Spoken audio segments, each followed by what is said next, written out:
வணக்கம். இன்றைய முக்கிய செய்திகள். புதுச்சேரி சட்டப்பேரவையில் கவர்னர் உரைக்கு நன்றி தெரிவிக்கும் தீர்மானத்தின் மீது எம்எல்ஏக்களின் கேள்விகளுக்கு முதலமைச்சர் ரங்கசாமி பதிலளித்து பேசினார். அப்பொழுது ஆளுநர் உரையின் பொழுது பெஞ்சல் புயலால் பாதிக்கப்பட்ட மக்களுக்கு உடனடியாக நிவாரணம் வழங்கி மக்களின் துயர் துடைத்ததற்கு பாராட்டும் மகிழ்ச்சியும் தெரிவித்திருக்கின்றார். மத்திய குழு வருகையின் பொழுது புயல் பாதிப்பின் சுவடு கூட தெரியாமல் அரசு மிக துரிதமாக செயல்பட்டது. புதுச்சேரி மாநில அரசின் வரி வருவாய் அதிகரித்துள்ளது. தனிநபர் வருமானமும் அதிகரித்துள்ளது. துணைநிலை ஆளுநரும் புதுச்சேரி வளர்ச்சிக்கு தொலைநோக்கு பார்வையை வைத்திருக்கின்றார். இதன் மூலம் சுற்றுலாவும் மேம்படும் வகையில் பல்வேறு திட்டங்கள் அரசு தொடர்ச்சியாக செயல்படுத்தி வருகின்றது. புதுச்சேரி அரசு பல்வேறு துறைகளில் காலியாக உள்ள 10,000 இடங்களை நிரப்புவதற்கு அரசு நடவடிக்கை எடுத்து வருகின்றது. கடந்த 3 ஆண்டுகளில் 3000 பணியிடங்களை நிரப்பியிருக்கின்றோம். வரும் ஆண்டுகளில் 2448 பணியிடங்களையும் நிரப்புவதற்கு அரசு உறுதியான நடவடிக்கைகளை எடுத்து வருகின்றது. புதுச்சேரியில் உள்ள இளைஞர்களுக்கு வேலைவாய்ப்பு வருவாயை பெருக்க வேண்டும் என்ற எண்ணத்தின் அடிப்படையிலேயே 6 மதுபான தொழிற்சாலைகளுக்கு தடையில்லா சான்று வழங்கப்பட்டு வருகின்றது. இதன் மூலம் புதுச்சேரி அரசுக்கு ரூபாய் 500 கோடியும் ஒரு தொழிற்சாலைகளில் 500 என 5000 பெண்களுக்கு வேலைவாய்ப்பு கிடைக்கக்கூடிய வாய்ப்பு ஏற்படும். தண்ணீரை அதிகம் உறிஞ்சாத சுற்றுச்சூழல் பாதிக்காத நிலையில்தான் இந்த தடையில்லா சான்று கொடுக்கப்பட்டிருக்கின்றது. ஆனால் வெளியில் சிலர் இதனை எதிர்த்து அதிக அளவு தண்ணீர் உறிஞ்சப்படும் என்று கூறி சுவரொட்டி ஒட்டுகின்றனர். அது எதற்காக அப்படி செய்கின்றார்கள் என்று எல்லோருக்கும் தெரியும். பெரிய பாதிப்பு வருமா, எப்படிப்பட்ட சூழ்நிலையில் இதை கொண்டு வருகின்றார்கள் என்பதையெல்லாம் பார்க்க வேண்டும். எல்லோருடைய கருத்தையும் கேட்கின்றேன். மதுவிலக்கு கொண்டு வர முடியுமா என்றால் முடியாது. பூரண மதுவிலக்கை கொண்டு வர நான் தயாராக இருக்கின்றேன். எம்எல்ஏக்கள் தயாரா? அது சாத்தியமற்றது என்றார். மேலும் முதல்வர், அமைச்சர்கள், தலைமை செயலர் என ஒருங்கிணைந்து பணியாற்றினால்தான் மாநிலம் வளர்ச்சியடையும் என தெரிவித்தவர் சொன்னதை செய்யும் அரசாக எனது அரசு இருக்கின்றது. தற்பொழுது ரூபாய் 2500 குடும்ப தலைவிகளுக்கு அறிவித்திருக்கின்றோம். முதியோர் உதவித்தொகை ரூபாய் 500 உயர்த்தியுள்ளோம். இதனை அரசால் செய்ய முடியுமா என்ற சந்தேகம் பலருக்கு இருக்கின்றது. ஆனால் இதனை நிச்சயமாக நிறைவேற்றி கொடுப்போம் என்றவர், மாநில அந்தஸ்து புதுச்சேரிக்கு மிகவும் அவசியமானது. அதனை துணைநிலை ஆளுநர் பிரதமரிடம் எடுத்து கூறி வாங்கி தருவார் என எதிர்பார்க்கின்றோம். அரசு செயலர் உள்ளிட்ட அதிகாரிகள், மக்கள் பிரதிநிதிகள் கேட்பதை நிறைவேற்றி தர வேண்டும். எதிர்மறையின்றி அதிகாரிகள் கோப்புகளை கையாள வேண்டும் என தெரிவித்தவர், தொலைநோக்கு திட்டங்களை கொண்டு வரும் வகையில் புதுச்சேரி மாநில வளர்ச்சிக்கு ஆளுநர் ஒத்துழைப்பு தந்து வருகின்றார். அதிகாரிகளின் எதிர்மறையான போக்கால் மாநில வளர்ச்சி பாதிக்கப்படும் எனவும் தெரிவித்தார்.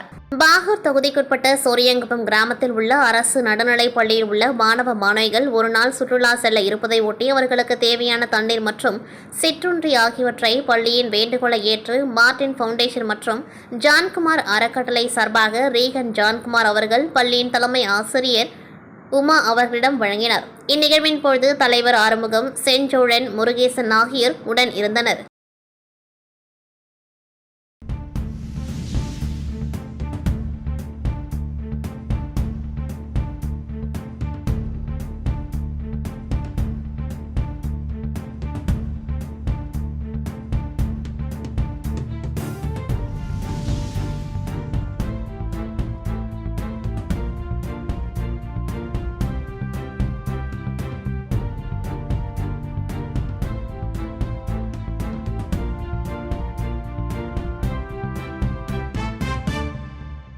புதுச்சேரி சட்டப்பேரவையில் இன்று துணைநிலை ஆளுநரின் உரைக்கு நன்றி தெரிவிக்கும் பிரமாணம் மீது உறுப்பினர்கள் பேசினார்கள். முதலில் காங்கிரஸ் சட்டமன்ற உறுப்பினர் வைத்தியநாதன் பேச துவங்கினர்.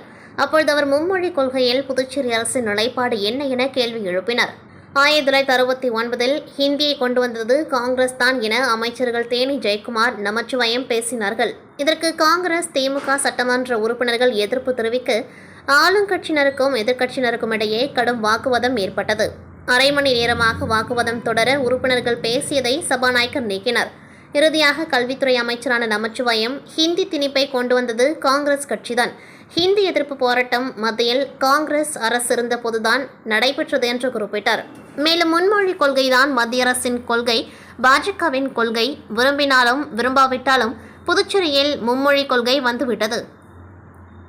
ஆளுநர் உரையிலேயே இதை குறிப்பிட்டதாக கூறினார். இதனைத் தொடர்ந்து அமைச்சரின் பேச்சுக்கு கண்டனம் தெரிவித்து காங்கிரஸ் மற்றும் திமுக உறுப்பினர்கள் புதுச்சேரி திருக்கனூர் பகுதியைச் சேர்ந்த பெண் ஒருவருக்கு கடந்த சில நாட்களாக அறிமுகமில்லாத எண்ணிலிருந்து ஆபாச வீடியோ மற்றும் குறுஞ்செய்தி வந்ததை அடுத்து அப்பெண் இணையவழி காவல் நிலையத்தில் புகார் கொடுத்தார். இப்புகார் சம்பந்தமாக இணையவழி முதுநிலை காவல் கண்காணிப்பாளர் நாரா சைதன்யா மற்றும் இணையவழி காவல் கண்காணிப்பாளர் பாஸ்கரன் ஆகியோரின் உத்தரவின் பேரில் இணையவழி குற்றப்பிரிவு ஆய்வாளர் கீர்த்தி அவர்கள் வழக்கு பதிவு செய்து தீவிர விசாரணை மேற்கொண்டார். மேலும் அந்த பெண்ணிற்கு ஆபாசமாக வீடியோ அனுப்பிய வாட்ஸ்அப் எண்ணின் இயக்கங்களை தீவிரமாக கண்காணிக்கப்பட்டு அவர் எங்கே இருக்கின்றார் என்பது தெரிய வரவே இணையவழி குற்றப்பிரிவு ஆய்வாளர் தியாகராஜன் மற்றும் கீர்த்தி தலைமையிலான தனிப்படை போலீசாருக்கு ஆபாச வீடியோ அனுப்பிய நபர் குறித்து விவரம் தெரிய வந்தது. மேற்கண்ட நபர் முத்தியால்பேட்டை பகுதியைச் சேர்ந்த வேலு என்கின்ற இமானுவேல் என்கின்ற ராஜேஷ் என தெரிய வந்தது.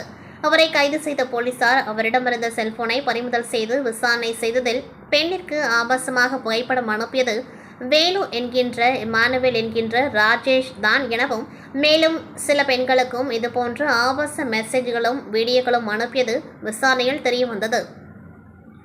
எனவே வழக்கு சம்பந்தமாக இமானுவேலை புதுவை தலைமையியல் குற்ற நீதிபதி சிவக்குமார் முன்னிலையில் ஆஜர்படுத்தி சிறையில் அடைத்தனர்.